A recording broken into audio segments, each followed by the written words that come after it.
যাই হোক, আপনারা জানেন যে আজ থেকে প্রায় বিধানসভার প্রায় মোটামুটি 7-8 মাস হয়ে যাবে, প্রায় 1 বছর কাছাকাছি হবে।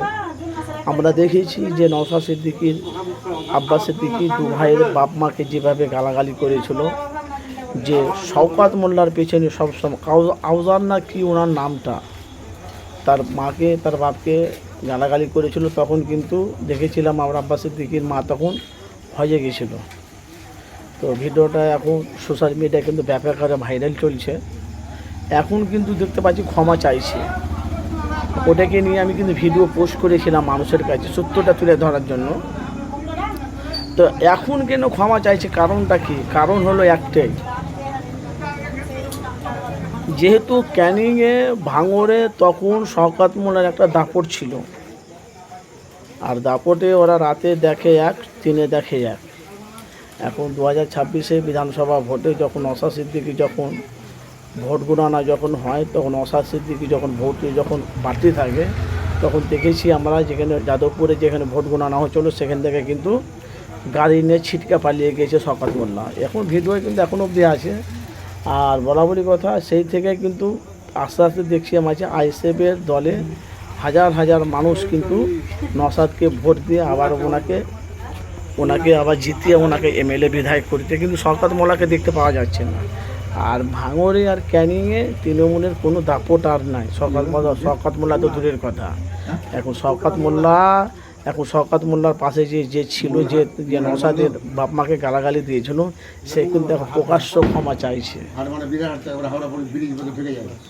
প্রকাশ্য ক্ষমা চাইছে। যেহেতু গরুর মাতৃ হতেই পারে, দুনিয়াতে কোনো বান্দা যদি ক্ষমা করে আল্লাহ তাকে মাফ করে, অবশ্যই মাফ করবে। কিন্তু যেভাবে ইসলামের যেভাবে আঘাত দিয়েছে, ইসলামকে যেভাবে ক্ষতি করেছে এদের মনে দুনিয়াতেও মনে মাফ হবে কি জানি না ভাই। কিন্তু আব্বাসকে আব্বাস তো বলছে, আমি ভাঙড়ে যখন যাব, তোরা যদি জানে মারতে যায় তাকে জানে প্রাণে মার দে, আমার মাকে কেন তোরা গালাগালি দিলে, আমার বাপ। এটা কিন্তু ভাই আমি 100-র মধ্যে 100% বলছি, দোষ করেছি আমি, তুমি আমাকে গাল দিয়ে যদি তুমি আমাকে জানে মেরে দাও, আমার বাপ মাকে কেন গালাগালি দেবে? সেই নিয়ে এখন সরাসরি এখন প্রকাশ্য দেখতে পাচ্ছি ক্ষমা চাইছে। এটা নিয়ে কিন্তু একবার ভিডিও করেছিলাম আমি, মনে আছে তো? সোশ্যাল মিডিয়ায় ব্যাপক হারে ভিডিওটা ভাইরাল হয়েছিল, মিলিয়ামে চলে গেছে ভিডিওটা। এখন দেখেছেন, পাপকারী বাপকে ছাড়ে না।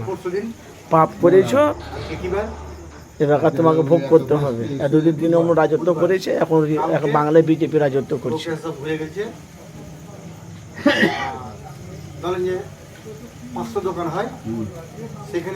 কি খবর কাকি? তো যাই হোক, যেখান থেকে আপনি দেখছেন আপনার অবশ্যই এখন ক্ষমা চাইছে। আর আরাবুল নওশাদের গাড়ি ভেঙেছিল, কেউ ভাবতে পারেনি নওশাদ সিদ্দিকী আরাবুলকে দলে নেবে। অনেক মাজা ঘোষা করে তবাদিল্লা করে তবে আরাবুল গেলিয়েছে।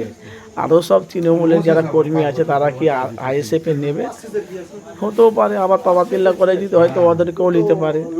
যেমন কাউজার আছে, জুলফিকার আছে, অনেক দল আছে।